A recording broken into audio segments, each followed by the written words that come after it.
আমার কেউ দেখার নাই বাবা।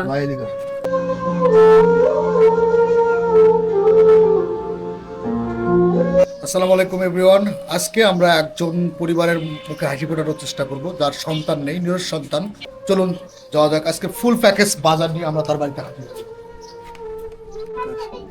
আজ পুটিংয়ের কাজ করে করে পায় না, হয় না। আর ছেলে মেয়ে নাকি? নাই শোনা পাখি, কেউ নাই শোনা পাখি। এখনো তো মোটামুটি শক্তিশালী আছে, কাজ কাম করেন নাকি? করারও পায় না, কিন্তু যে উঠে সাপর হয়ে যে উঠবি এই ওটার আর উঠে পায় না বাবা। শ্বাসকষ্ট ফির কমরের ইয়ে। আর আমার মনে করা এই পরিস্থিতি দেখতে স্যার আমিও দেখতে দেখা আমার আর হার খয়ে যাওয়া এই ঠ্যাং আর এই কোমর কাজ করতে পারেন না? পারি না, হয় না। না টুকিটাকি আজা না ওই ওই ডাকলে না থাল করা খারাপ থেকে মেঞ্জে ঘষে দিয়েই দিয়ে না যা দেয় তাকে নেচে দিয়েছে খাই। আপনার কাছে রাখুন, হ্যাঁ? যাই হোক।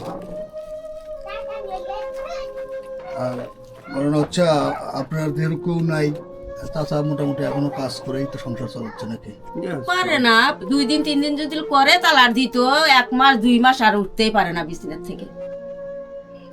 আচ্ছা, 2-3 দিন করলে সমস্যা? সমস্যা হয়ে যায় বাবা, নাগানাগিও করতে পারে না। এই বাসা ভাড়া কত দেন? 700 টাকা বাবা, তাই দিবার পারি না। ওই এক না এক নেই, তাই দিবার পারি না। এক ঘরে হ্যাঁ 3000 টাকা বাকি আছে। তাহলে 3000 টাকা এখনো বাকি আছে, ঘর ভাড়া বাকি পড়ছে বা আজ কালকে আসছিল তা আমি কোনো প্রতিদিন কাজ করতে পারেন না? প্রত্যেক দিনই যে ফির হয়ও না।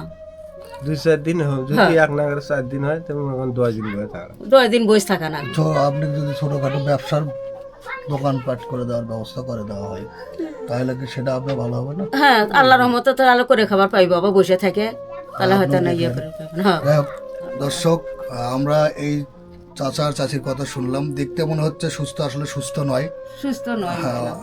সুস্থ নয়, উনিও হাড় ক্ষয়ে গেছে এবং উনিও টাইলসের কাজ করলেও একদিন করলে 7 দিন বসে থাকা লাগে। সেক্ষেত্রে যদি কোনো দয়াবান মানুষ পান যে তাদের সহযোগিতা এইভাবে না করে যদি কেউ একটা কেন্দ্রিক একটা দোকান, ছোট্ট দোকান ঘর বা কোনো ছোট একটা ব্যবসা প্রতিষ্ঠান করে দেওয়ার মতো কোনো ক্ষমতা থাকে, অবশ্যই আমাদের সাথে যোগাযোগ করবেন। তাহলে হবে কি এই পরিবারটা রক্ষা পাবে, কারো কাছে সাহায্যও চাওয়া লাগবে না। অনেক রিকোয়েস্ট করেছে আমাদের কাছে, যে কারণে আমরা আসা। আর হয়তো আপনাদের এই বাসায় থাকে, এটার ভাড়ায় নাকি বাকি এখনও। যাই হোক, আমরা আমাদের একটা প্যাকেজ, আমরা যেটা সামর্থ্য আমাদের সেটা দেওয়ার চেষ্টা করছি। তো আপনাদের যদি এরকম কেউ থাকে যে ছোটোখাটো একটা ব্যবসা প্রতিষ্ঠান বা ছোটো একটা পানের দোকান বা চার দোকান, যেখানে একটা বসে থেকে কর্ম করার মতো বা কোনো একটা কর্মক্ষেত্র যদি কোনো ব্যবস্থা থাকে আপনার আশেপাশে, সেখানে যদি সুযোগ দেওয়ার মতন কোনো সুযোগ থাকে অবশ্যই আমাদের জানাবেন। আমরা এই চাচার একটা কর্ম ব্যবস্থা করতে চাই, যেহেতু তার টাইলসের একটা মানে পরিশ্রমী কাজ যেন না করা লাগে, এই দিক থেকে আমরা এই সহযোগিতাটা করতে চাচ্ছি। কি কম বাবা, আমার এই জামাইটাই মনে করো যে সেই হেল্প করে বাবা, আমার কেউ দেখার নাই বাবা।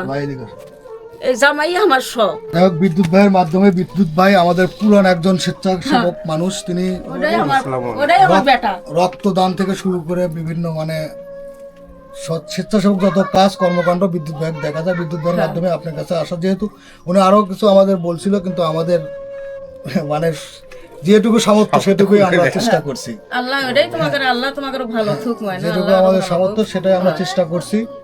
আমরা একসাথে সাংস্কৃতিক জগতে চলাফেরা এবং এই স্বেচ্ছাসেবী সংগঠনগুলোর সাথে আমরা চলাফেরা। যেহেতু ভাই ওনার পাশে দাঁড়ায় যেটুকু পাই, তারপরেও আমরা যতটুকু সহযোগিতা করি। আপনি যদি কিছু বলেন সমস্যা নেই। আপনারা সবাই ওনাদের পাশে থাকবেন, দেখবেন যে কি অবস্থা। আসলে উনি একজন নিঃসন্তান দম্পতি। হ্যাঁ, ওনার কোনো সন্তানাদি নেই। হ্যাঁ, একটু দেখবেন দয়া করে। হ্যাঁ, আল্লাহ আপনাদের অনেক সহযোগিতা করবে, অনেক নেকি দিবেন ইনশাল্লাহ।